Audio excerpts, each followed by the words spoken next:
नमस्कार मित्रों, मैं हूं अमित पारिक। एक बार फिर से आप सभी लोगों का आपके अपने गायत्री क्लासेस में स्वागत है। आज हम बात करेंगे अध्याय 6 अम्लीय तथा लवण प्रभावित हैं।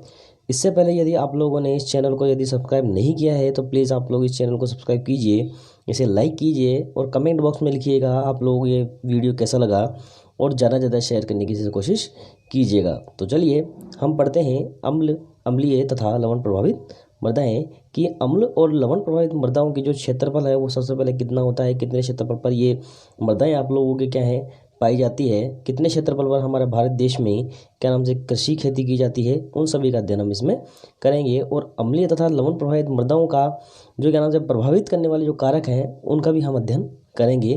तो सबसे पहले देख लेते हैं इसके क्षेत्रफल की बात करते हैं कि भारत में कुल जो कृषि क्षेत्रफल है वो है 159.7 मिलियन हेक्टेयर। तो 159.7 मिलियन हेक्टेयर पर हमारे भारत देश में क्या की जाती है, कृषि की जाती है, जिसमें से जो अम्लीय और लवणीय मृदाओं का जो क्षेत्रफल है वो भी अलग अलग है।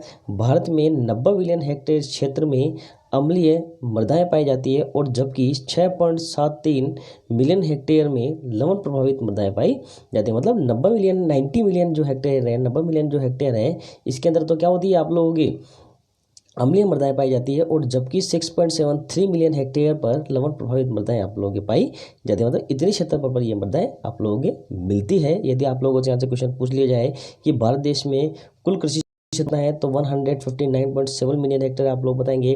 दूसरा क्वेश्चन यहाँ से बनता है कि भारत में अम्लीय मृदाएं कितने हेक्टेयर में पाई जाती है, तो क्या लिखोगे 90 मिलियन हेक्टेयर पर हमारे अम्लीय मृदाएं पाई जाती है। क्षारीय लवणीय मृदाएं कितने पर पाई जाती है, 6.73 मिलियन हेक्टेयर पर हमारे लवणीय मृदाएं पाई जाती है। तो आप लोग यहाँ से इसका आंसर देना पड़ेगा। सबसे पहले हम बात करते हैं अम्लीय मृदाएं। अम्लीय मृदाओं की सबसे पहले हम बात करते हैं।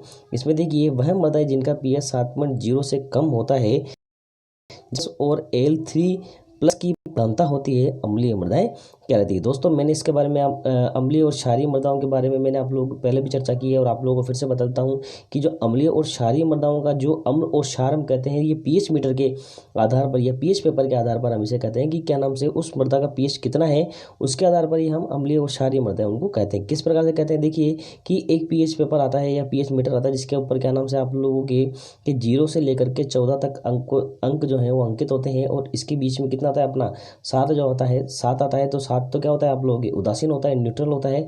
जबकि 7 से लेकर के 14 तक कैसे होती है आप लोगों की क्षार होती है, जिसे अपन क्या कहते हैं लवण भी कह सकते हैं। क्षारीय मृदाएं जो आती होती है आप लोग जिसे अपन क्या कहते हैं इंग्लिश में बेस कहते हैं, बेस आप लोग इसके अंदर मिलता है।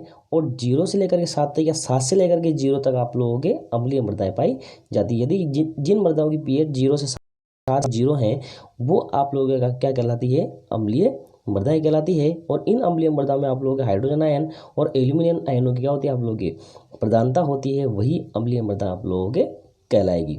आगे है अम्लीय मृदाएं जो हैं वो आप लोगों के किन किन क्षेत्र में पाई जाती है, उन क्षेत्रों के यहाँ पे नाम दिया गया है और इनमें से पूछ सकते हैं आप लोगों की किन किन क्षेत्रों में आप लोगों की अम्लीय मृदाएं पाई जाती है, उनके नाम लिखिए। तो यहाँ से भी आप लोगों को क्वेश्चन बनता है। देखिए क्या बनता है आप लोगों को क्वेश्चन कि क्या नाम से विभिन्न प्रकार के अम्लीय क्षेत्र कौन से हैं जहाँ अम्लीय मृदाएं पाई जाती है। वह है आसाम, केरल, मणिपुर, त्रिपुरा, पश्चिम बंगाल, उड़ीसा, बिहार, तमिलनाडु, महाराष्ट्र, मध्य प्रदेश और उत्तरांचलीय क्षेत्र में अत्यधिक मात्राओं में हमारी क्या पाई जाती है, अम्लीय मृदाएं पाई जाती है। नेक्स्ट है मृदा अम्लता के कारण कि मृदा अम्लताएं किस प्रकार से बनती है या उनके अम्लता के कारण क्या है, यहाँ पे हम उसमें डिस्कस करेंगे, उसका हम अध्ययन करेंगे। सबसे पहले है सक्रिय अम्लता। अब सक्रिय अम्लता से क्या आशय है कि वो अम्लता जो सक्रिय होती है हमेशा से क्या होती है वो उस पर मृदा पर प्रभावी होती है, वही आप लोग अम्लता कहते हैं। अब सक्रिय अम्लता जो होती है वो हमेशा आप लोगों के हाइड्रोजन आयनों से होती है। ध्यान रखिएगा कि जब भी किसी भी ऑर्गेनिक कंपाउंड में से या कार्बनिक कंपाउंड में से यदि आप लोग H+ आयन निकलेंगे, यदि उस मृदा में H+ आयनों की प्रधानता होगी तो आप लोगों की अम्लीय मृदाएं कहलाती है और उस मृदा में अम्लीयता का कारण H+ आयन होती है। और जिसके अंदर H+ आयनों की संख्या ज़्यादा होगी वो कैसी क्या कहलाएगी आप लोग सक्रिय अम्लता आप लोगों के कहलाते हैं। मतलब ये हमेशा बनी रहती है और यहाँ से इसकी कमी नहीं होती है, ये कहीं ना कहीं से आप लोग ये मृदा को मिलती ही रहती है। दूसरा है विनिमय अम्लता। अब विनिमय जो अम्लता है वो क्या होती है, वह अम्लता जो मृदा कणों पर अधिशोषित। अब विनिमय अम्लता क्या है कि जो मृदा कणों पर अधिशोषित होती है, मतलब जिन पे मृदा कणों पर वो क्या हो उसके ऊपर, जैसे ये मृदा कण है और इन मृदा कणों पर ऊपर यदि वो अधिशोषित हो, जिस प्रकार से कि क्या नाम जैसे मान लीजिए H प्लस आयन अधिशोषित है और इस पे Al3 माइनस अधिशोषित है, तो ये कैसी होगी आप लोगों के विनिमय अम्लता आप लोगों के कहलाएगी। ये विनिमय अम्लता के अंतर्गत इसको रखा जाता है। आप लोगों की अम्लीय मृदा के कारण क्या है, किस प्रकार से अम्लीय मृदा बनती है, तो मैंने आप लोगों को पहले बताया है कि जो सबसे पहला और सबसे बड़ा कारण जो है यह आती है पैतृक पदार्थ। क्या आते हैं दोस्तों आप लोगों के? पैतृक पदार्थ जो हैं आप लोग आते हैं कि पैतृक पदार्थों से ही अम्लीय और क्षारीय मृदाओं का निर्माण होता है। और हम जानते हैं कि पैतृक मतलब क्या होती है कि हमारे माता या पिता दोनों से मिलने वाले जो गुण होते हैं वो पैतृक कहलाते हैं। मतलब पैतृक संपत्ति भी आप लोगों ने सुनी होगी, पैतृक गुण भी आप लोगों ने सुने होंगे, या पैतृक आचरण भी आप लोगों ने सुना होगा, या पैतृक व्यवहार भी आप लोगों ने सुना होगा, या पैतृक और कोई सी चीज़ें भी होगी जो आप लोगों ने सुना होगा। मतलब क्या मिलती है, हमारे पूर्वजों से जो चीज़ें हमारे को मिलती है वो हम क्या कहलाती है?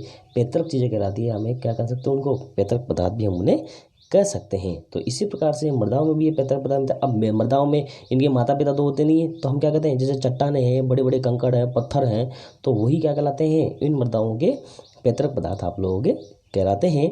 इनमें देखिएगा कि चट्टानों में भस्म की अपेक्षा क्वार्ट्ज सिलिका क्या होती है? अधिक मात्रा में पाई जाती है। मतलब यदि भस्म का मतलब क्या है आप लोगों के कि यदि क्षारों की अपेक्षा यदि क्वार्ट्ज और सिलिका की मात्रा यदि आप लोगों के उसमें अधिक मात्रा अधिक होगी, और ऑर्थोसिलिसिक की मात्रा भी यदि अधिक होगी, जिसका सूत्र है आप लोगों के H2O ब्रैकेट SiO2 जो है इसका सूत्र है, और ट्राइसिलिक आप लोगों के H2O का होल थ्राइस SiO2 का होल 3 का निर्माण होता है, जिसके कारण क्या होती है? ये चट्टानें कैसी होती है? हमेशा अम्लीयता को प्राप्त होती है। मतलब क्वार्ट्ज सिलिका की मात्रा अधिक, ऑर्थोसिलिक और आप लोगों के ट्राइसिलिक की मात्रा जिन मृदाओं में अधिक होगी वो क्या कहलाएगी? आप लोगों की अम्लीय मृदाएं आप लोगों के कहलाती। तो ये क्या होते हैं? इनमें पैतृक लक्षण होते हैं। क्या होते हैं दोस्तों? इनमें पैतृक लक्षण ये होते हैं। दूसरा लक्षण आता है बेस का क्षीण होना। बेस के क्षीण होने से मतलब यह है, आशय यह है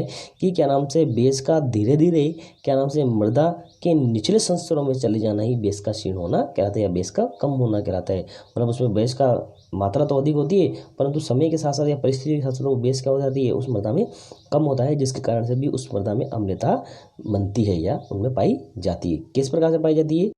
अधिक वर्षा वाले क्षेत्रों में घुलनशील क्षार, जिसमें क्या होते हैं आप लोग? कैल्शियम आयन होते हैं, मैग्नीशियम आयन आप लोग होते हैं, सोडियम आयन होते हैं, और पोटेशियम आयन कैसे होती है? आप लोगों के क्षारीय लक्षण वाले जो क्या होती है कि जो जल है उसके अंदर अधिक घुलनशील होते हैं। जो घुलनशील होकर के जल में क्या होते हैं? ये मृदा के निचले स्तरों में चले जाते हैं, संस्तरों में चले जाते हैं। तो इसी प्रक्रिया को हम क्या कहते हैं? लीचिंग प्रोसेस कहते हैं। क्या कहते हैं दोस्तों? लीचिंग प्रोसेस कहते हैं। आप लोग यहाँ से भी क्वेश्चन उठ सकता है कि लीचिंग प्रोसेस क्या है, तो मैं बता देता हूँ कि जो आप लोगों की जो क्षार जो हैं वे क्षार जो वर्षा के जल के साथ में घुल करके मृदा के निचले संस्तरों में चले जाते हैं। तो यही प्रक्रिया क्या कहलाती है आप लोगों के? लीचिंग प्रोसेस आप लोगों के कहलाती है, जिसके कारण कम घुलनशील जो एल्यूमिनियम क्या है आप लोगों के? अम्ल है, आयरन क्षार है, अम्ल है, तो ये क्या कहते हैं? मृदा के ऊपरी संस्तरों में रह जाते हैं, जिससे कि मृदा क्या हो जाती है आप लोगों की? अम्लीय बन जाती है। इसकी जो रिएक्शंस हैं आप लोगों के, रिएक्शंस में आप लोगों को यहाँ पे बता देता हूँ क्या रिएक्शन है। सबसे पहले मैंने आप लोगों को बताया था, पिछले वीडियो में बता चुका हूँ कि जब भी कार्बनिक पदार्थों का अपघटन होता है तो हमेशा क्या बनती है? उसमें से कार्बन डाइऑक्साइड गैस निकलती है, और ये कार्बन डाइऑक्साइड गैस क्या करेगी? आप लोग जल के साथ में रिएक्शन करेगी, और जल के साथ में रिएक्शन करके क्या बनाती है? आप लोग H2CO3 का ये निर्माण करती है। और H2CO3 जो है ये मृदा में उपस्थित कैल्शियम कार्बोनेट के साथ में आप लोग क्या करती है? अभिक्रिया करती है, और ये CaHCO3 का होल ट्वाइस का निर्माण आप लोगों के कर देते। मतलब H2 के साथ में रिएक्शन करके आप लोगों के ये किसका निर्माण करेगी? CaHCO3 का होल ट्वाइस का निर्माण कर देंगे। ध्यान रखिएगा दोस्तों, ये जो ऐसा का ऐसा ये फॉर्मूला जो है वो इस वाले दूसरे पहले वाले फॉर्मूले में जाकर के ऐड हो रहा है। तो इसमें कोई चीज़ ना तो बाहर निकलेगी और ना कुछ होगा, बस ये सिर्फ एडिंग होगी। तो ऐड हो गया आप लोगों के इसके अंदर पूरा का पूरा ऐसा कैसा। तो इसी प्रकार से आगे है ये जो आप लोगों के H2CO3 का जो निर्माण हुआ है, ये H2CO3 क्या करता है? आप लोगों की जो मृदा क्ले है, क्या है? मृदा क्ले, जिसमें क्या है? आप लोगों के कैल्शियम की मात्रा ज़्यादा है, तो उससे अभी क्या करेगा? तो मैं आप लोग बता देता हूँ कि H2CO3 का जब अपघटन होगा तो H2 प्लस 2H प्लस और आप लोगों के CO3 CH2- का निर्माण होता है। और इसमें से यदि कैल्शियम आयन हटते हैं आप लोग Ca2+ आयन हटेंगे तो वो सीधे ही क्या करेंगे आप लोग CO3 2- के साथ में ऐड होंगे और हाइड्रोजन आयन क्या होंगे क्ले के ऊपर जाकर के ऐड हो जाएंगे। तो इस प्रकार से यह अभिक्रिया भी आप लोगों की संपन्न होगी।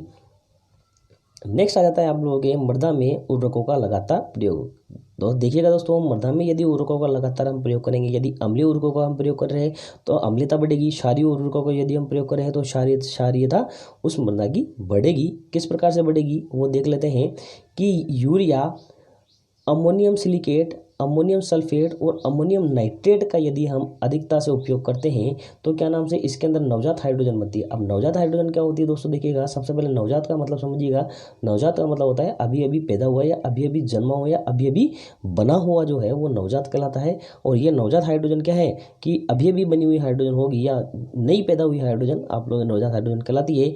इसी के साथ इसके अंदर कार्बन डाइऑक्साइड भी बनती है और जो क्या होती है धनायनों को प्रतिस्थापित करके मृदा को क्या करती है अम्लता प्रदान करती है। जिस प्रकार से हाइड्रोजन जो है वो कैल्शियम आयनों को प्रतिस्थापित करके क्या क्या करेंगे उस मृदा को अम्लता प्रदान करते हैं। इसकी अभिक्रियाएं आप लोगों के दी हुई है। कैल्शियम क्ले के साथ में यदि आप लोगों के NH का होल्ट वाइज SO4 जो है मतलब अमोनियम सिलिकेट है आप लोग, अमोनियम सल्फेट है आप लोगों के, ये अमोनियम जो सल्फेट है क्या करेगा आप लोगों के कैल्शियम क्ले के साथ में रिएक्शन करेगा तो यहाँ से NH4 का होल्ट वाइज जो है वो बाहर ये सीधा सीधा निकल किससे जुड़ेगा क्ले से का, और क्ले से यहाँ से कैल्शियम आयन आप लोग बाहर निकलेंगे तो CaSO4 आप लोग कैल्शियम सल्फेट का निर्माण लोग ये करते हैं। कैल्शियम सल्फेट का निर्माण हो गया। अब क्या करेगा दूसरे इसी तरीके के आप लोग पदार्थ जो हैं या अम्लीय जो उर्वरक है वो क्या है, वो उर्वरक वही आप लोग कैल्शियम क्ले से अभिक्रिया करेगा तो NH4 कैल्शियम ये क्या है आप लोग अमोनियम नाइट्रेट है। ये अमोनियम नाइट्रेट से क्या होगा आप लोग 2 अमोनिया के अणु मुक्त होंगे और 2 ही NO3 के अणु आप लोग मुक्त होंगे और ये क्या करेगा कैल्शियम भी आयन भी यहाँ से बाहर निकलेंगे तो कैल्शियम आयन किसके साथ में अभिक्रिया कर लेंगे आप लोग NO3 2 हैं तो NO3 से रिएक्शन करेंगे तो CaNO3 का होल्ट वाइज आप लोग बनेगा और 2NH4 क्ले जो है कितने क्ले के 2 अणु हैं यहाँ पे, यहाँ 2 अणु हैं क्ले के और ये इससे अभिक्रिया करके NH4 क्ले ये आप लोगों के NH4 क्ले आप लोग यहाँ पे बन जाएंगे। मतलब क्ले के ऊपर आप लोग जो अम्लीय पदार्थ है उसका क्या हो जाएगा यहाँ पे अधिशोषण आप लोगों का हो जाएगा। देखिएगा दोस्तों अभिक्रिया को संतुलित करना आना चाहिए। ये अभिक्रिया यदि गलत ली है क्योंकि एग्जाम में भी आप लोग गलत लिखते हो तो उससे पहले संतुलित कर लीजिएगा कि यहाँ पे कैल्शियम की मात्रा जो है वो बराबर है, इधर से आप लोग मिला दीजिएगा। यहाँ पे नाइट्रोजन मात्रा क्या है कितनी है वो भी यहाँ से मिलाइएगा और इनको मिला करके ही इन अभिक्रियाओं को क्या कीजिएगा संतुलित आप लोग कीजिएगा। नेक्स्ट आता है आप लोगों के CONH2 का होल्ट वाइज जो है ये भी क्या करता है आप लोगों के जल से अभिक्रिया करता है और जल से अभिक्रिया करके क्या बनाता है NH4 का होल्ट वाइज और आप लोगों के CO3 का निर्माण ये करता है। तो ये भी क्या करता है आप लोगों के अम्लीय मृदा का निर्माण ये कर देगा। नेक्स्ट है इसमें अभिक्रिया देखिएगा दोस्तों आप लोग बहुत सारी रिएक्शन यहाँ पर दी हुई, कोई सी भी इसके अंदर से यदि आप लोग स्टार्टिंग में याद करना चाहो कि सिर्फ आप लोग मात्र इसमें से ये पहली और दूसरी रिएक्शन आप लोग याद कर लीजिएगा। यदि लास्ट वाली रिएक्शन आप लोग याद नहीं होती तो आप लोग इन्हें छोड़ दीजिएगा, कोशिश भी मत कीजिएगा क्योंकि यदि आप लोग वहाँ रिएक्शन गलत लिखते हैं तो आप लोग वहाँ पर नंबर काटे जा सकते हैं। तो प्लीज़ आप लोग ये 2 रिएक्शन जो है मेरे कहने से ये सिर्फ 2 रिएक्शन याद कर लीजिएगा क्योंकि यही रिएक्शन से इसकी आपूर्ति आप लोग हो जाती है, आप लोगों के बुक में दिया हुआ है और इसलिए मैं आप लोग यहाँ रिएक्शन समझा रहा हूँ। तो प्लीज़ आप लोग प्रेशराइज मत होइएगा, आप लोग सिर्फ यहाँ से 2 रिएक्शन याद कीजिएगा, आप लोगों का काम इसमें हो जाएगा, आप लोगों का आंसर जो है वो सही चला जाएगा। ज़्यादा आप लोगों को जो है मेहनत करने की ज़रूरत इसमें नहीं है। यदि यहाँ से इधर से याद करना चाहते हो तो इधर से भी कोई सी 2 रिएक्शन आप लोग याद कर लीजिएगा या स्टेप बाय स्टेप आप लोग रिएक्शन बता रहे हैं तो वो स्टेप बाय स्टेप आप लोग रिएक्शन याद कर लीजिएगा, कोई से भी 2 या रिएक्शन याद कर लीजिएगा आप लोग इसमें। तो देखिए आप लोगों के हैं NH4 का होल्ट वाइज CO3 जो है ये क्या होगा यहाँ से टूटेगा तो अमोनिया, कार्बन डाइऑक्साइड और आप लोगों के जल में ये विभाजित होता है। फिर क्या होगा आप लोगों के जो अमोनिया जो है वो वापस से क्या करता है आप लोग जल के साथ में रिएक्शन करता है और जल के साथ में रिएक्शन करके अमोनियम हाइड्रोक्साइड बनाता है और फिर अमोनियम हाइड्रोक्साइड का क्या होता है तुरंत अपघटन होगा तो NH4+ और OH- का यहाँ पे निर्माण आप लोगों के हो जाएगा। फिर जो ये आप लोगों के NH4+ बना ये क्या करेगा आप लोगों के वायु से अभिक्रिया करेगा। किससे अभिक्रिया करता है ये वायु से अभिक्रिया करेगा तो HNO2 का निर्माण यहाँ पे होता है और 2H2O और 2 हाइड्रोजन आयन यहाँ से बाहर निकलते हैं और ये हाइड्रोजन आयन जो होंगे ये अम्लीयता बढ़ाने में मृदा की क्या करते हैं काम में आप लोगों के आते हैं तो आगे देखिए जो क्ले है, क्ले से क्या करेंगे, ये दोनों हाइड्रोजन जो हैं ये क्ले के साथ में क्या करेंगे, अभिक्रिया करेंगे और क्ले के जो कैल्शियम आयनों का कर देंगे, प्रतिस्थापित करेंगे और खुद उसकी जगह जाकर के क्या होते हैं, बैठेंगे और बैठ करके यहाँ पे क्या करते हैं 2H प्लस क्ले उसका निर्माण करेंगे और 2 कैल्शियम आयनों को यहाँ से एक कैल्शियम आयन जो है Ca2 प्लस है उसको क्या कर देंगे, यहाँ से बाहर फेंक देंगे, उसे यहाँ से बाहर निकाल देंगे। इसकी क्या हो जाएगी, लीचिंग प्रोसेस का संपन्न हो जाएगा। इसी प्रकार से ये जो क्ले है कैल्शियम क्ले जो है ये HNO3 के साथ में रिएक्शन करेगा और HNO3 के साथ में भी यहाँ से क्या मिलता है, 2 हाइड्रोजन मिलते हैं और ये दोनों हाइड्रोजन कैल्शियम को आयन को क्या करता है, यहाँ से भगाता है और भगा करके CaNO3 का होल ट्वाइस और यहाँ पे 2H प्लस क्ले का ये निर्माण करते हैं। तो इसी प्रकार से दोस्तों देखिएगा, आप लोग कोई से भी 2 याद कर लेना। यहाँ से भी मैं आप लोग बताता हूँ कि एक तो कैल्शियम आयन के हाइड्रोजन आयनों के साथ में सीधी रिएक्शन करवा दीजिएगा और दूसरी रिएक्शन करवा देगा आप लोग HNO3 के साथ में रिएक्शन करवा दीजिएगा। बस ये यहाँ से भी ये दो रिएक्शन आप लोग याद कर लीजिएगा, पीछे से याद कर लीजिएगा या आगे से, जहाँ से मैं बता रहा हूँ यहाँ से आप लोग सिर्फ 2 रिएक्शन याद कर लिए, पूरी रिएक्शन आप लोग याद नहीं करनी है।